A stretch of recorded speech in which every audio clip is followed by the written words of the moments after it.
Hi Year 11s. Today we're going to be looking at the last PowerPoint that we're going to be doing for ecosystems for Stage 1 biology. In this PowerPoint we're going to cover two of the chapters in your textbook. So we're going to cover chapters 4.7 and 4.8. That means we're going to be covering two topics: Keystone Species, chapter 4.7, as well as the fact that ecosystems change over time, which is unit 4.8. Both of these units are quite small, so we're only looking at around 10 slides for the rest of this presentation. Most likely this is only going to be one long video, so we might as well get started. So, populations, and we've learned all of these key terms before, back in week 1 of ecosystems. And it's important for us to know that members of most species are not going to live in isolation. So you're not, for example, because we're using the rabbits here as a diagram, you're not going to go out and find one rabbit living by its lonesome self in a field. They don't live by themselves. They live in populations.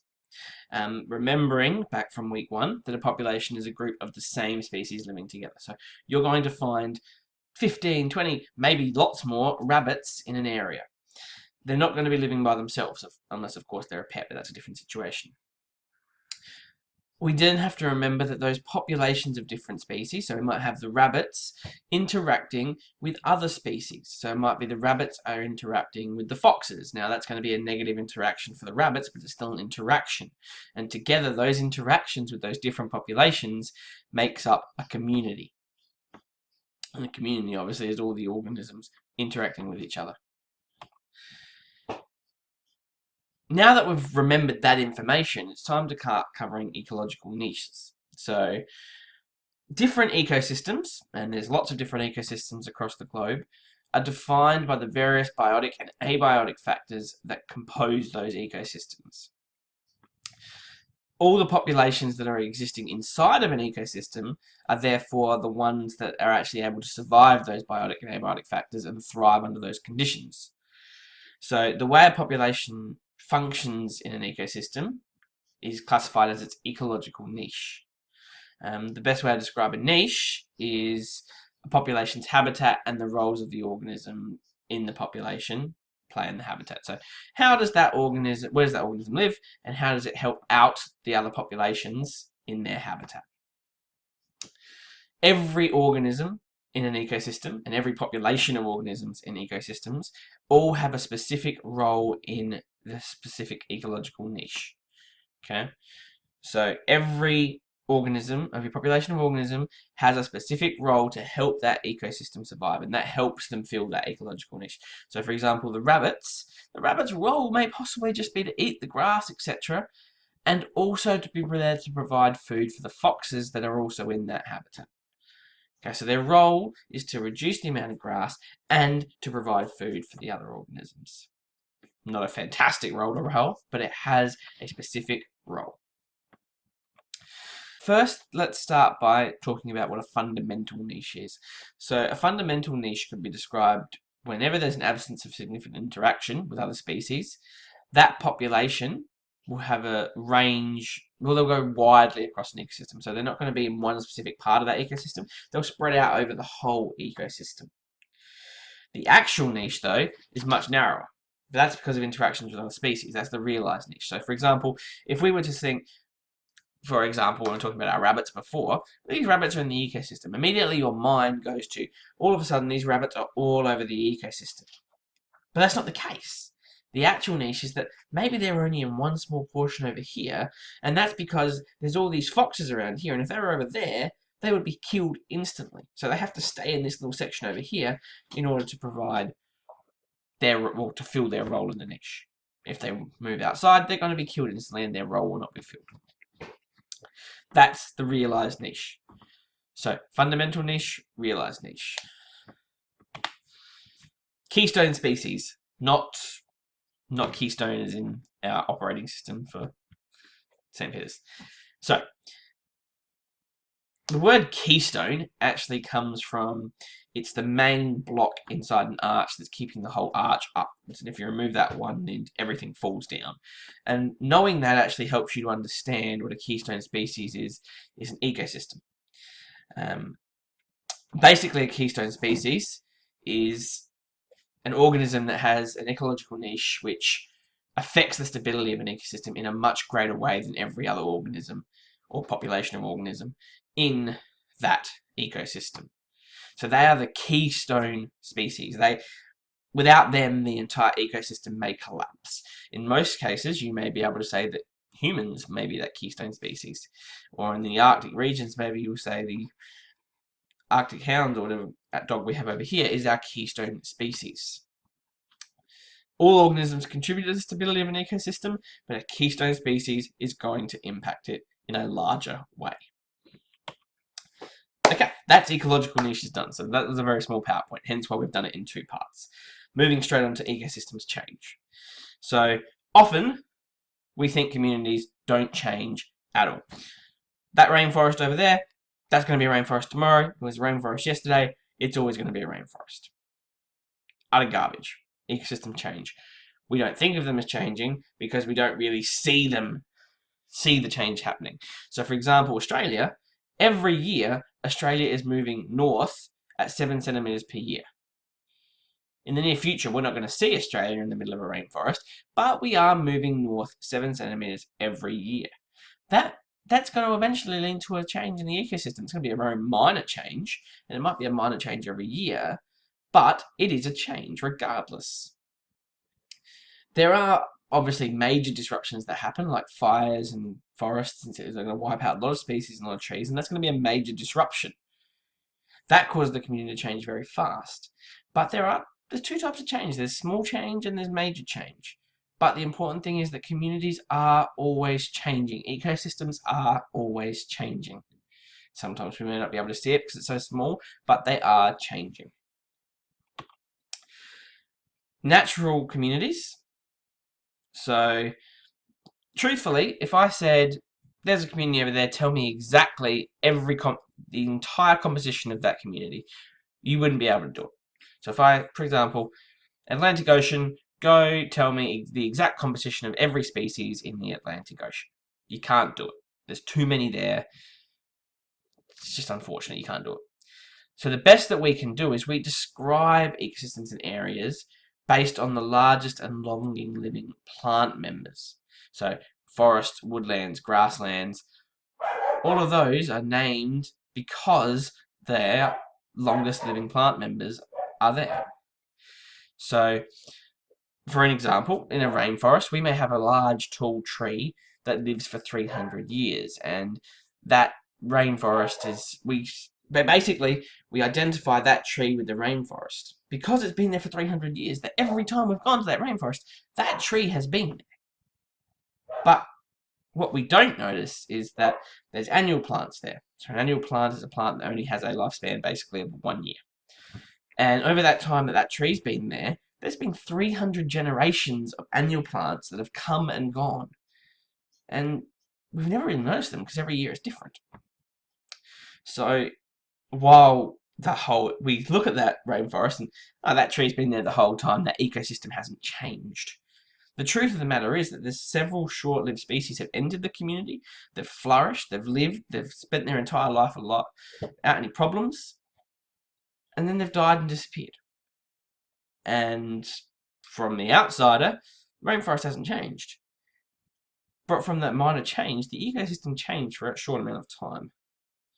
Change is constantly occurring. Even if we give a community a name, it doesn't mean it is fixed to that description forever. Change can happen. Succession. So succession is very important. I'm going to talk about succession quite a bit in this topic. So what succession is the changing communities in an area over time. So in the early 19th century, any change that happened to communities was considered to be progressive and predictable. All ecosystems change in this way. And we know that's not the case. But we've kept some of the terminology. So, for example, we've kept the terminology of pioneers or colonizers. And pioneers or colonizers are the first plants that appear on bare surfaces. So if we look in this diagram over here, eventually we've got some algae over here. These algae will probably be the pioneer or the colonizers of this ecosystem. Now, what their job is, or could even be moss in most cases, Their job is to start photosynthesizing. They're going to start bringing in some resources into this soil, because the soil over here, it can't sustain life. All of a sudden, we've got some small forms of life. They start to photosynthesize, fill the soil with nutrients, then they die. And in their death, they start to decay, and that makes the soil more livable for other species. What happens then is we enter the immature phase. Immature phase is when lots of small plants are going to start to grow and rise, and eventually more species start to enter this ecosystem or area of grasslands, because there's lots of change happening. There's soils becoming substantial. We've got plants and trees starting to live there that are providing food for other sources. And then we enter the mature phase, when we're going to see things besides plants. We're going to have animals, insects, etc. start to move into these ecosystems. And still the trees are growing, and the whole ecosystem is continuing to grow and becoming more stable. So it's sometimes called the stable phase, until we reach the climax community. And that's over here. At this point, there can be changes in the ecosystem, and it's not going to affect the area as much, because the area is stable. It can sustain change without having too many problems. Obviously, a major change like a bushfire or something that's going to come along will have a major disruption. But succession has basically reached its climax, and that's what's called the climax community. There's two types of succession. There's primary succession and there's secondary succession. And we're going to focus on primary succession first. So primary succession is succession that begins without soil. So, for example, in this diagram here, we have rocks. Now, there's obviously a lot of problems with not having soil in an ecosystem, because soil's job is to hold water for plants, allowing those plants to take water from the soil and grow, help photosynthesis occur. But it also provides cushioning against harsh conditions. So those soil allows roots to grow in there. So if there's lots of wind, etc., the plant is actually anchored into the ground and can't leave. So primary succession doesn't have that choice, and often the pioneers have to develop on bare rock. Now, often those pioneers are going to face extreme fluctuating temperatures. They're going to have limited water, low nutrients, because what nutrients are in a rock? Therefore, they're often going to be lower life forms like lichens or blue-green bacteria, moss, etc.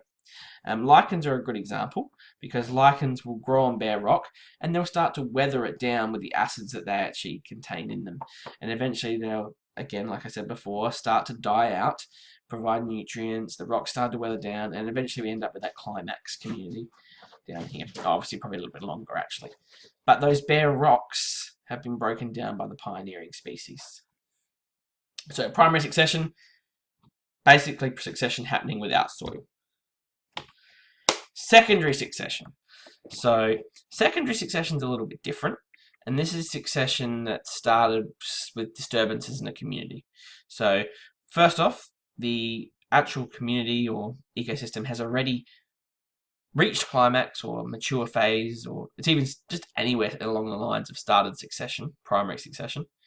But then there's been a disturbance like a fire or flood, and that's destroyed most or all of the vegetation, and all that's left is soil and rocks. Now, the truth of the case is there's some environments where they're getting constant disturbances, and those communities will never reach climax community because they're just being disturbed before they can ever reach it. A community will never form automatically. It's the result of species competing against each other for resources. If the resources change because of the presence of earlier species, then sometimes different species will be better adapted to the environment and will push out the pioneers. So pioneers started everything happening, and then all of a sudden a different species comes in and pushes the pioneers out, and they start to take over the community. So over here is a good talk of succession.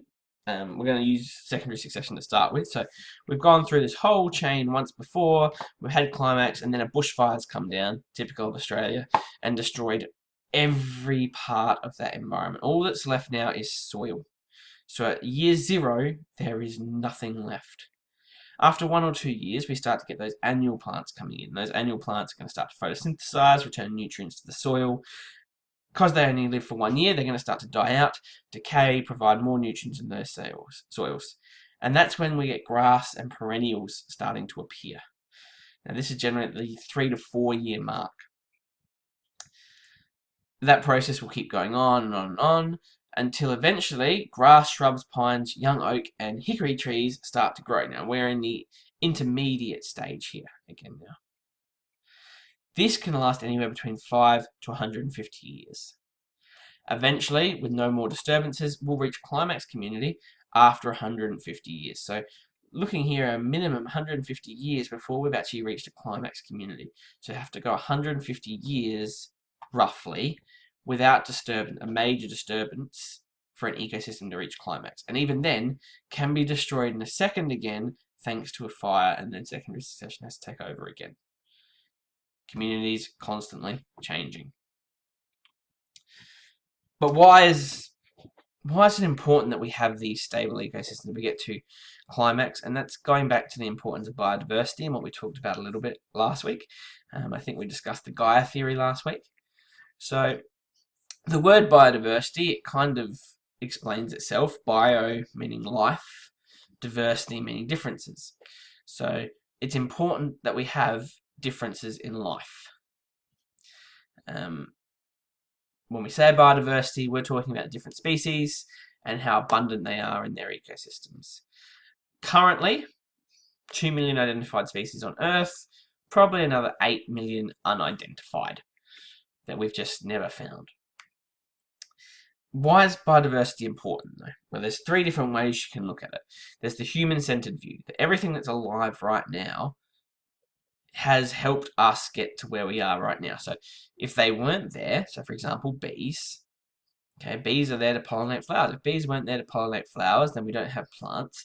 If there's no plants, then all of a sudden carbon dioxide concentrations increase, oxygen concentrations decrease dramatically, humans have a real hard time surviving.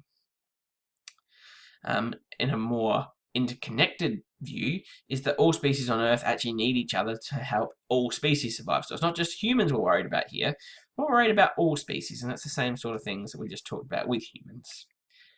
And lastly, it's the fact that all life should be respected. So who says that humans get to decide who lives and who dies? Why should we go out and hunt all the Tasmanian tigers, which we have done, because they're impacting our life? Why do we get to decide that we're more important than them? In that same sense, though, it also means we have the responsibility to, since we are capable of doing so, preventing species from dying out, like we're currently doing with pandas. We're trying to prevent them from dying out. We've caused damage to their ecosystem, we're now trying to save them. So that's the 3 reasons why the biodiversity is important.